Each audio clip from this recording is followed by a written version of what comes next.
Praise the Lord. സ്നേഹമുള്ളവരെ, ഇന്ന് വിചിന്തനം ചെയ്യുന്ന തിരുവചനം 1 പത്രോസ് 4:18 തിരുവചനം പറയുന്നു, നീതിമാൻ കഷ്ടിച്ചു മാത്രം രക്ഷപ്പെടുന്നുവെങ്കിൽ ദുഷ്ടൻ്റെയും പാപിയുടെയും സ്ഥിതി എന്തായിരിക്കും? നാം ഗൗരവത്തിൽ ചിന്തിക്കേണ്ട ഒരു തിരുവചനമാണിത്. അതോടൊപ്പം നമ്മുടെ ആത്മാവിൻ്റെ സ്ഥിതി എന്തായിരിക്കും എന്ന് നാം ചിന്തിക്കണം. ഫിലിപ്പി 4:20 പരിശുദ്ധാത്മാവ് നമ്മോട് പറയുന്നത് നമ്മുടെ പൗരത്വം സ്വർഗത്തിലാണ് എന്നാണ്.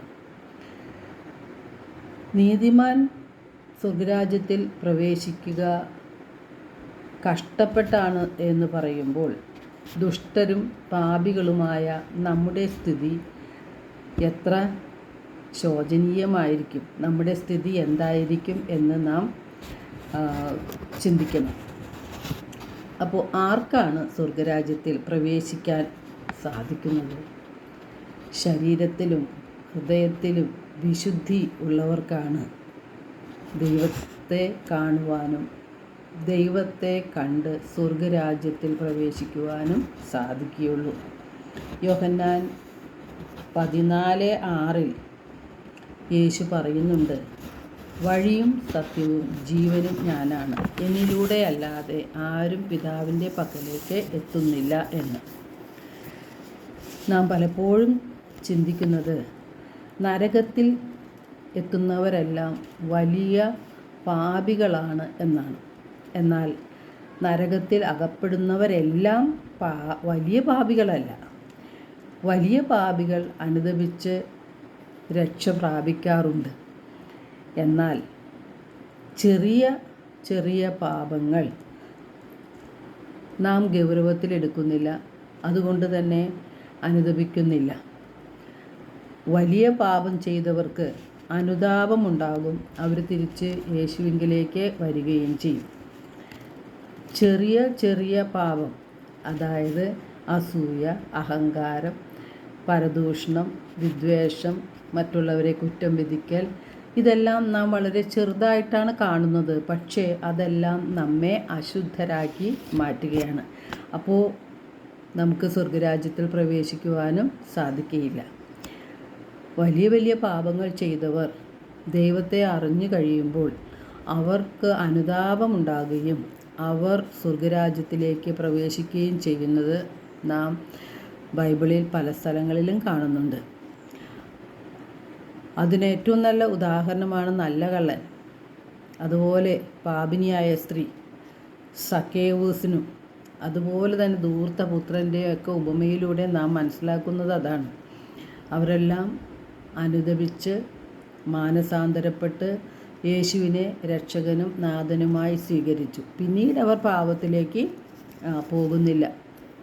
അതുകൊണ്ട് തന്നെ അവർ നിത്യരക്ഷ പ്രാപിക്കുന്നു.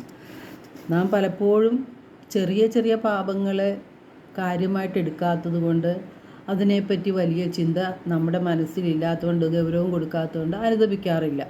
വീണ്ടും വീണ്ടും പാപം ചെയ്ത് നാം നമ്മുടെ ആത്മാവിനെ നശിപ്പിക്കുകയാണ് നാം ചെയ്യുന്നത്. അനുതപിക്കാത്ത ആത്മാവ് ശവത്തിന് തുല്യമാണ്. അവിടെ കഴുകന്മാർ വന്നുകൂടുമെന്ന് തിരുവചനം പറയുന്നു. അതായത് തിന്മയുടെ ശക്തികൾ വന്നുകൂടും. നമ്മുടെ സ്വാർത്ഥതയും അഹങ്കാരവും വിദ്വേഷവും പരദൂഷണവും കുറ്റം വിധിയും എല്ലാം ഹൃദയത്തെ അശുദ്ധമാക്കുന്നു. അശുദ്ധിയുള്ളവരുടെ സ്ഥലം നരകമാണ്. ശുദ്ധിയുള്ളവർക്ക് മാത്രമേ സ്വർഗരാജ്യത്തിൽ പ്രവേശിക്കുവാൻ സാധിക്കുകയുള്ളൂ.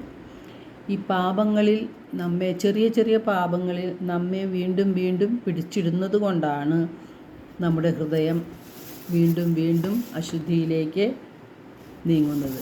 നമ്മുടെ ഹൃദയം കാണുന്ന കർത്താവ്, ആ കർത്താവ് നമ്മോട് ആവശ്യപ്പെടുന്നത് അനുതപിക്കുവാനാണ്.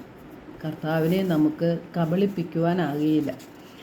കർത്താവിൻ്റെ മുന്തിരിത്തോട്ടങ്ങളായ നമ്മെ നശിപ്പിക്കുന്ന ചെറിയ ചെറിയ കുറുക്കന്മാരാണ് വെറുപ്പും വിദ്വേഷവും അഹങ്കാരവും പരദൂഷണവും എല്ലാം.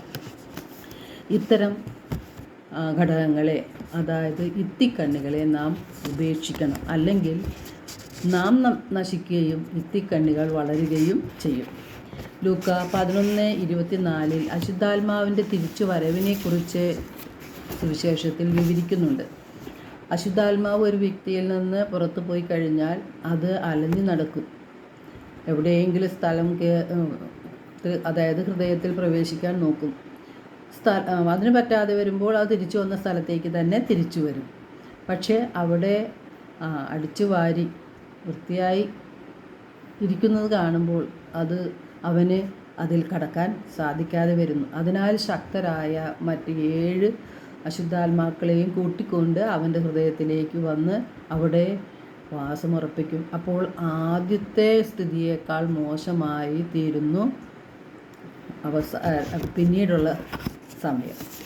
അപ്പോൾ അവിടെ നാം ശ്രദ്ധിക്കേണ്ടത്, നാം ചെയ്തു പോയ തെറ്റുകളെക്കുറിച്ച് അനുദപിച്ച് വിശുദ്ധി ഹൃദയത്തിൽ നേടിയ ശേഷം ഹൃദയത്തെ ഒഴിച്ചിടുകയല്ല വേണ്ടത്. ഹൃദയത്തിൽ ദൈവത്തിൻ്റെ വചനങ്ങൾ നിറയ്ക്കുകയാണെങ്കിൽ പിശാചിന് ഒരിക്കലും ആ ഹൃദയത്തിലേക്ക് കടന്നു വരാൻ സാധിക്കുകയില്ല.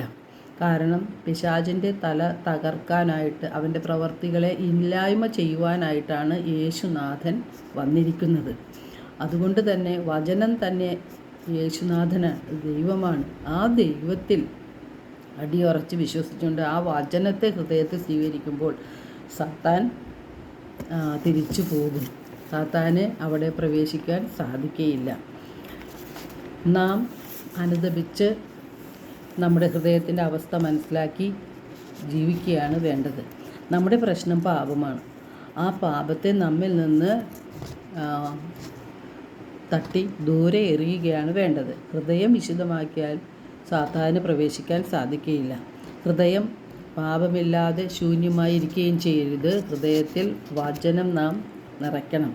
ഹൃദയത്തിൽ ദൈവത്തിൻ്റെ വചനം നിറയ്ക്കുമ്പോൾ തിന്മയുടെ ശക്തികൾ നമ്മെ വിട്ടുപോകും. വചനം ദൈവം തന്നെയാണ്. നമ്മുടെ അനുദിന ജീവിതത്തിലേക്ക് നാം കടക്കുമ്പോൾ നാം പലപ്പോഴും നമ്മുടെ പാപത്തെ അംഗീകരിക്കാറില്ല. പല കാരണങ്ങൾ പറഞ്ഞ് ന്യായീകരിക്കുകയാണ് ചെയ്യുന്നത്. ഈ ന്യായീകരണം കൊണ്ട് നമുക്ക് വിശുദ്ധീകരണം കിട്ടുകയില്ല. ദൈവകൽപ്പനകളെ നമ്മുടെ താല്പര്യങ്ങൾക്കനുസരിച്ച്, നമ്മുടെ ഇഷ്ടങ്ങൾക്കനുസരിച്ച് നാം വളച്ചൊടിക്കുകയാണ് പലപ്പോഴും ചെയ്യുന്നത്. ഇപ്പോൾ ഉദാഹരണത്തിന് മദ്യപാനം ശരിയല്ല എന്ന് എല്ലാവർക്കും അറിയാം. എങ്കിലും നാം ആരോടെങ്കിലും എന്തിനു വേണ്ടിയാണ് ഈ മദ്യം കഴിക്കുന്നത് എന്ന് പറഞ്ഞാൽ ഒരുപക്ഷെ അവൻ പറയുന്നത് മദ്യം ശത്രുവാണ് എന്ന് അച്ഛൻ പറഞ്ഞിട്ടുണ്ട്, അല്ലെങ്കിൽ ബൈബിളിലും തിന്മയാണെന്ന് പറയുന്നുണ്ട്. പക്ഷേ യേശു പറയുന്നുണ്ട് നിൻ്റെ ശത്രുവിനെ സ്നേഹിക്കാനാണ്. അതുകൊണ്ട് ഞാൻ എൻ്റെ ശത്രുവായ മദ്യത്തെ സ്നേഹിച്ച് അവനെ ഞാൻ അകത്താക്കുന്നു. ഇതാണ് പലപ്പോഴും പറയുന്നത്. അപ്പോൾ നമ്മുടെ ഇഷ്ടമനുസരിച്ച് ദൈവത്തിൻ്റെ വചനങ്ങളെ വളച്ചൊടിച്ചുകൊണ്ട് ദൈവത്തെ കബളിപ്പിക്കാമെന്ന് വിചാരിച്ചാൽ അത് സാധിക്കുകയില്ല. നാം പറയുന്ന ചെയ്യുന്ന ഓരോ കാര്യങ്ങൾക്കും ദൈവത്തിൻ്റെ മുൻപിൽ കണക്ക് കൊടുക്കേണ്ടവരാണ് നാം എന്ന് നാം മറന്നു പോകരുത്. ദൈവത്തിൻ്റെ വചനങ്ങൾക്ക് മാത്രമേ നമ്മെ രക്ഷിക്കാൻ സാധിക്കുകയുള്ളൂ. ആ വചനം സ്വീകരിച്ച് വചനമനുസരിച്ച് ജീവിക്കുകയാണ് നാം ചെയ്യേണ്ടത്. എല്ലാവർക്കും ഒരു നല്ല ദിനം ആശംസിക്കുന്നു. ദൈവം നമ്മെ ഓരോരുത്തരെയും സമൃദ്ധമായി അനുഗ്രഹിക്കട്ടെ.